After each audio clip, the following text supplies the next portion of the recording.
Bom, sem muito mais delongas, eu quero falar sobre a situação do Texas, porque eu tenho publicado muito a respeito do que está acontecendo no Texas no meu Locus, e um negócio tão curioso que eu recebi centenas de mensagens das pessoas querendo saber o que estava acontecendo no Texas, e o próprio presidente Bolsonaro querendo saber o que estava acontecendo no Texas para falar na live dele de domingo. Eu nem vi se ele falou no final, mas ele estava interessado e me procurou para ter informações a respeito do que estava acontecendo no Texas, e eu procurei explicar de forma resumida. Mas para explorar melhor esse assunto aqui, nós temos aqui o privilégio de ter alguém que está em loco, que esteve no local. Eu vou receber aqui o meu querido amigo Eliel Rosa, que ele é professor na Nehemiah School of Government, na escola Neemias de Governo, e é comentarista na News Talk 550 KCRS, numa rádio lá do Texas. E eu recebo aqui o meu querido amigo Eliel. Tudo bem, Eliel? Obrigado aqui pela sua participação no programa de hoje.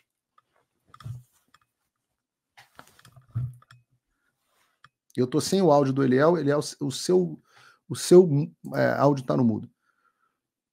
Agora sim? Agora sim. Obrigado pelo convite, honrado mais uma vez estar com você. Bom demais. Estamos com uma enorme audiência. Eu queria pedir às pessoas, agora nas múltiplas plataformas aqui, a gente está com mais de 9.000 pessoas nos assistindo. Queria pedir a elas que percam um segundo dando um joinha e que se inscrevam tanto no meu canal, quanto no canal do Fio Diário, quanto no canal da TV Flórida, porque se derrubam o canal do Paulo Figueiredo Show, é lá que a gente vai continuar transmitindo os programas. Eu tô com um pouco de retorno, mas tudo bem, vamos em frente. Eliel, eu queria te pedir para começar explicando para as pessoas o que está acontecendo no Texas. A gente tem visto números, eu publiquei o relatório do Congresso na semana passada, de que foram mais de 6,5 milhões de pessoas entrando, quase que a população de Santa Catarina entrando na fronteira sul dos Estados Unidos de forma ilegal. E parece que o último mês de dezembro, foram mais de 300 mil pessoas, o que equivale ao que entrava durante o governo Trump, um ano inteiro do governo Trump, até mais do que isso, em um mês. O que está acontecendo? Como é que essa treta acabou no Texas do jeito que está? Deixa eu interromper o seu vídeo só um pouquinho, mas é porque em dezembro fez um ano que as minhas redes sociais foram bloqueadas no Brasil, que todas as minhas contas bancárias foram congeladas, que meu passaporte foi cancelado e que uma multa foi imposta a mim por cada vez que eu falar. E tudo por ordem do Alexandre. Mas até hoje eu não recebi nenhum tipo de comunicação e nem sei do que eu sou acusado. Mas você pode acessar o meu conteúdo através da minha rede do Locals, que é uma rede social gratuita e livre, americana. Lá você pode escolher, inclusive, se você quer me apoiar com uma pequena quantia por mês para garantir que eu continue fazendo jornalismo independente, e você vai acabar tendo acesso a vários conteúdos exclusivos. Tem um cupom de desconto disponível aqui para você na descrição. E desde já eu te agradeço por dar voz a quem te dá voz. Paulo, boa tarde à audiência. A gente pode começar por vários lugares, né? Ir para vários lugares também nessa fala. Mas, em suma, acho que o número mais fácil das pessoas entenderem, porque quando você fala 6,5 milhões, alguns outros números mostram 8 milhões, tem números mostrando 10 milhões. Por quê? Porque não dá mais para track, não dá mais para acompanhar quantos estão entrando sem passar pelo filtro do Border Patrol, que é a polícia de fronteira. Então, o número mais concreto para a gente saber a dimensão disso é dezembro de 2022, gestão Biden, tá? 20 mil pessoas entraram. 20 mil que foram catalogadas, que passaram pelo filtro. Obviamente, não estamos contando os números extraoficiais, os que não passaram, aliás, cruzaram a fronteira, mas não passaram pela imigração. Dezembro de 2023, exatamente, ou apenas um ano depois, 12 meses depois, 302 mil. Então, assim, não tem comparativo, não tem comparação com a história da imigração americana, não tem números nem perto disso em nenhum momento em que a gente teve... Eu me lembro, Paulo, deixa eu lembrar um momento muito importante na nossa vida aqui no Texas. Nós estamos aqui como família há 8 anos. Em 2019, nós fizemos, minha esposa, meu filho e eu, um tour mapa inteiro do Texas, 4.800 milhas em 4 fases de oração. Nós oramos pelo estado do Texas, o estado que nos recebeu. Nós passamos pela fronteira em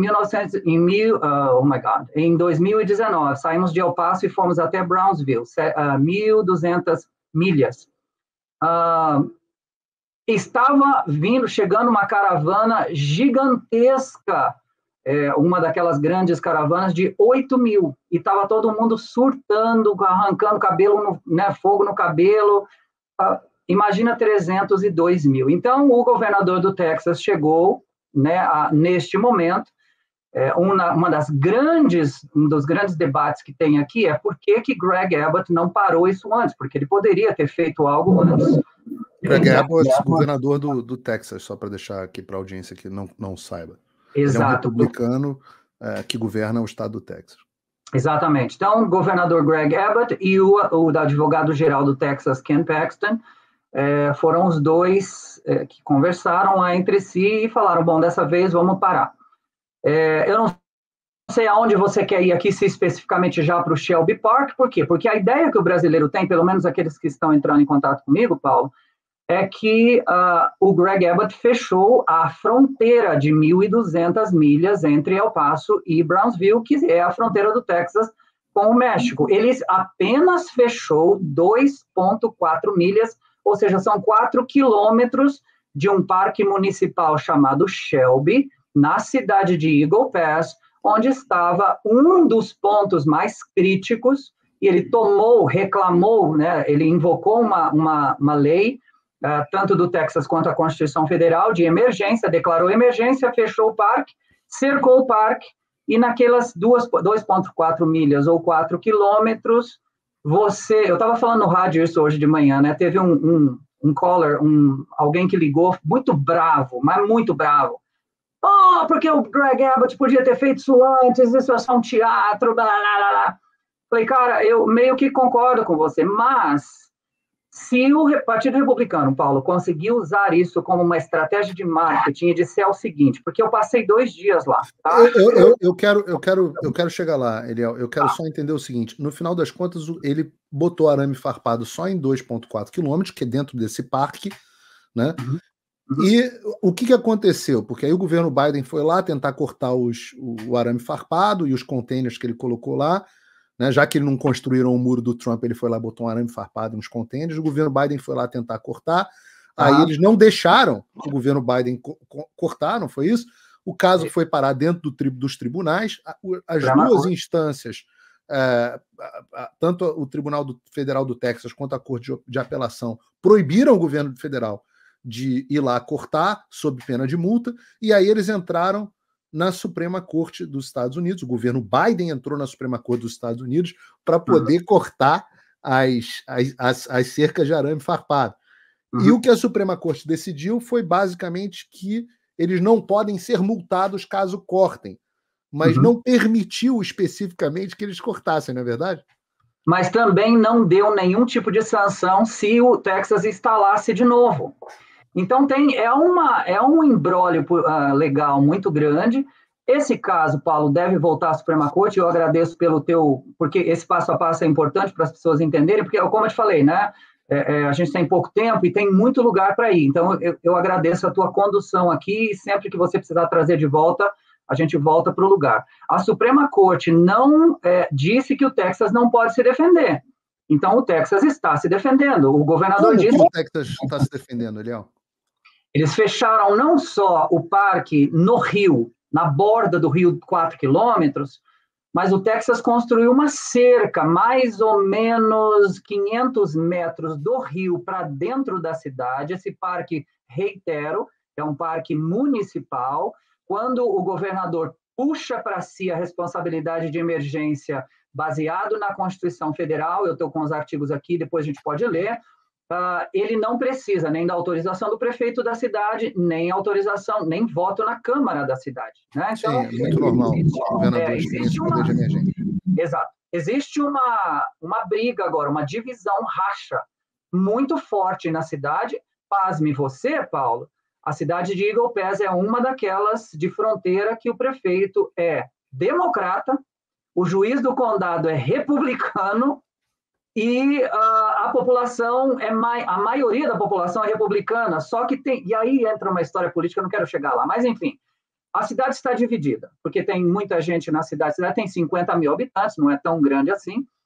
E a estratégia não, a conclusão do Border Patrol, que é do governo federal, que está debaixo da imigração federal, no Departamento de Homeland Security, soltou uma nota 2 semanas atrás dizendo o seguinte: essa atitude do governador do Texas, olha só, uma entidade federal respondendo ao Biden, que responde ao Biden, disse o seguinte: esta atitude do governador do Texas é correta porque nós estamos overwhelmed, a gente está mais do que nós podemos trabalhar, não dá para a gente, não podemos mais fazer nada, nós estamos, ele não disse isso, tá? Minha tradução é essa, nós estamos com o governador do Texas, vamos ver o que vira. Então, não, mas eles emitiram uma condenação muito pesada ao governo Biden, né? O sindicato do CBP, que faz CBP, Customs Border Patrol, né? Patrulha de Fronteira, emitiu uma condenação pesada ao governo Biden. Eu fiquei interessado, Eliel, quando eu vi um certo impasse, onde a coisa começou a ficar meio feia, onde o governador botou a Guarda Nacional, que responde ao governo do estado, a não ser que seja nacionalizada pelo presidente. Mas ele botou a Guarda Nacional para impedir fisicamente que agentes do governo federal cortassem as novas cercas. Então, esse é um imbróglio. Ele é um imbróglio constitucional e legal, mas ele é muito mais um imbróglio político, porque é um ano eleitoral aqui. Então, os analistas políticos, e com certeza você está acompanhando eles, mas para o nosso pessoal do Brasil saber, é um ano eleitoral, o Joe Biden já está muito prejudicado, até mesmo nas pesquisas, né, que não são tão assim, a gente sempre leva com um grande sal, mas o Joe Biden já está perdendo para o Trump em vários, não só estados, mas em recortes da sociedade. E se o Biden intensificar esse processo e federalizar a Guarda Nacional, que foi destacada, que pertence ao governo do Texas, e pode ser disponibilizada para qualquer emergência dentro do estado do Texas, ele vai estar declarando uma guerra. É uma declaração formal de guerra contra o Texas. Estou retomando a Guarda Nacional. E aí, o papo que está aqui, né, os analistas locais, está todo mundo esperando o governador ou o Attorney General, o advogado-geral, soltar uma nota e dizer o seguinte: texanos, venham para cá e vamos ver o que dá. E eles, aqui o verbo é deputize, né? Eu vou dar a oficializar aquelas pessoas que o Estado reconhecer como aqueles que podem defender o Estado. São as milícias, completamente um termo diferente, completamente diferente do Brasil, né, mas aqueles que serão encarregados oficialmente pelo Estado para defender o Estado nesse questão. Deixa eu ver se eu entendi. O que está se discutindo e eu estou vendo a migração aí de milhares de pessoas, inclusive caminhoneiros, com site e tudo mais, uma organização grande de pessoas indo armadas para a fronteira do Texas para proteger a fronteira, e a discussão que está acontecendo, e isso existe, é muito comum aqui nos Estados Unidos, é que eles sejam deputized, ou seja, eles sejam oficializados como agentes da lei para garantir a fronteira contra a Guarda Nacional do estado do Texas, caso a Guarda Nacional seja nacionalizada. Várias pessoas, eu vi vários relatos de pessoas que dizendo que caso isso aconteça, desertam da União e defendem o seu estado, do estado do Texas. Isso, de fato, é um prenúncio de uma guerra civil, né? Nós temos já, Paulo, em março, nós temos várias eleições aqui de condados, e especialmente de condados, mas algumas locais. O grande alvo das eleições esse ano, o grande momento é novembro, mas em março a gente já tem várias, por exemplo, do condado do lado, no meu condado de Midland, condado de Odessa. O que está acontecendo agora existe um movimento para que a secessão do Texas, porque isso já foi, deixa eu voltar um pouquinho na história, 2 anos atrás, no Congresso Republicano do Texas, dos republicanos do Texas em Houston, foi aprovada na plenária final do Partido Republicano do Texas, no Texas, em Houston, cláusula 34, que estará no ballot, estará na urna esse ano, o texano vai votar para saber se... Plebiscito, né? Isso, o plebiscito. Se o Texas da federação ou não. Se o Texas, o quê? Falhou a sua voz. A secessão. Ou seja, vai haver um plebiscito de secessão no Texas, é isso mesmo? Exatamente. Então, assim, até agora, os números estão e os movimentos políticos estão colocar isso na eleição de novembro.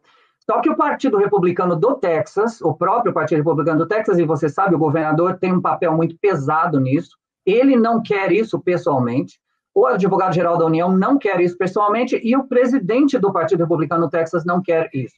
Então, eles têm uma força política muito maior do que um trabalho de grassroots, um trabalho de base, mas das 135 mil assinaturas que eles precisavam, eles conseguiram 189 mil. Então, agora existe um processo de, isso lembra muito o Brasil, né? Checagem de assinaturas.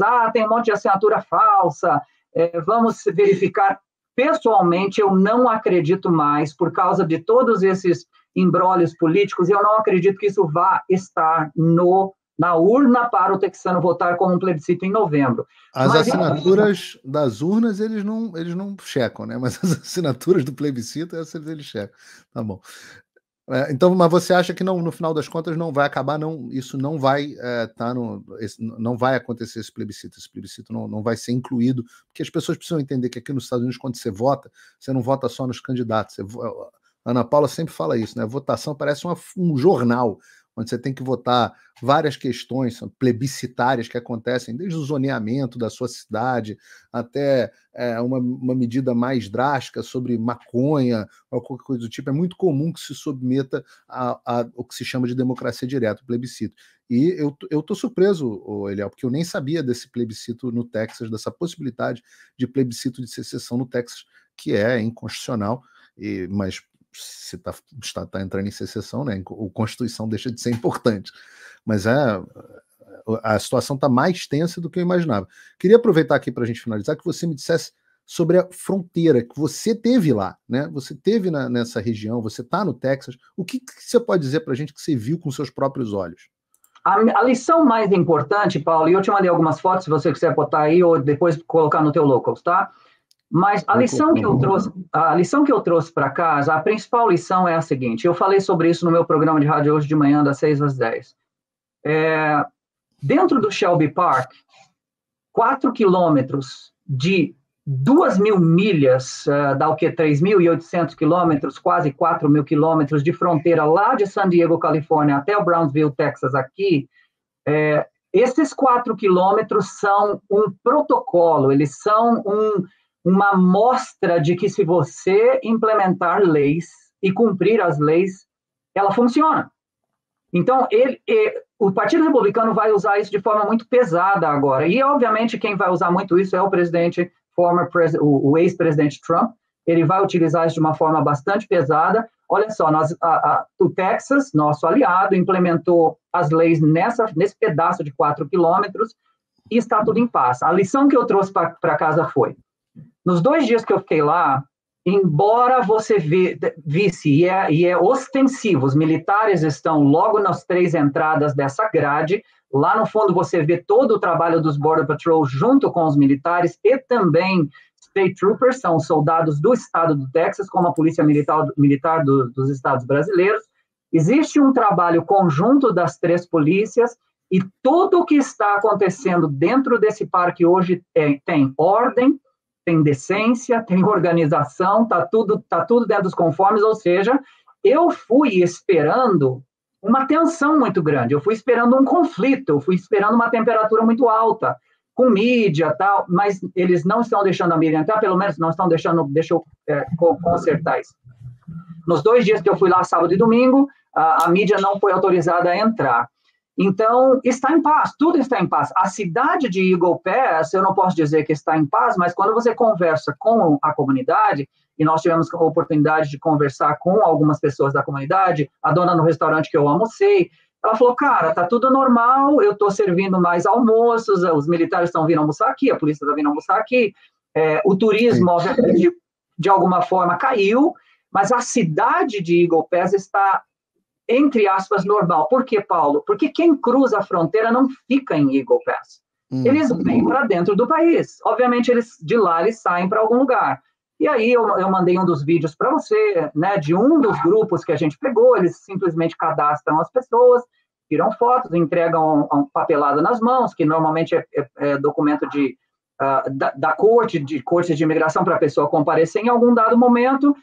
Eu sei que tem um cartão de crédito que está sendo entregue, existe um telefone sendo entregue, ou seja, existe uma série de fatores dentro desse processo. O ônibus já encostado, dentro do ônibus as pessoas estão indo para algum lugar.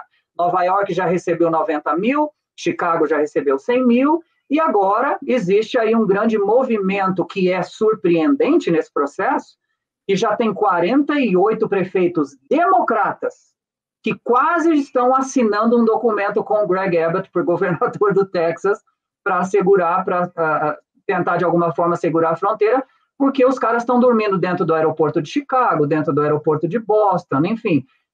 Existe uma completa falta de controle em tudo que está acontecendo no país, e esse processo, para eu terminar, Paulo, e aí a gente ir para onde você quiser, eu acredito que esse processo vai voltar para a Suprema Corte, agora sim para uma definição constitucional do processo.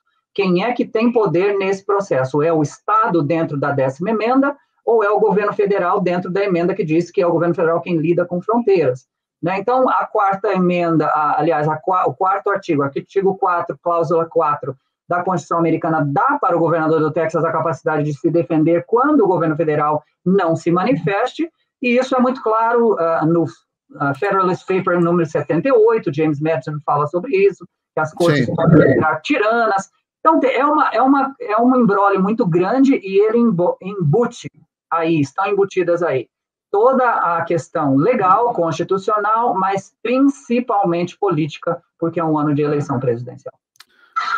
Essa é a grande questão desse momento. Eu acho que a discussão jurídica é uma discussão interessante para a Suprema Corte decidir, mas a grande questão é que o Biden criou um imbróglio para o qual não há boa saída para ele. Porque a maioria esmagadora dos americanos, até um percentual dos democratas, acho que metade dos democratas, são contra a imigração ilegal. Os republicanos, 90%, 95% são contra a imigração ilegal. Mas até metade dos democratas e a maioria dos independentes, 70%, 80%, são contra a imigração ilegal. E o Biden conseguiu, com essas medidas, lutando contra o Texas, se colocar numa posição onde ele não tem vitória.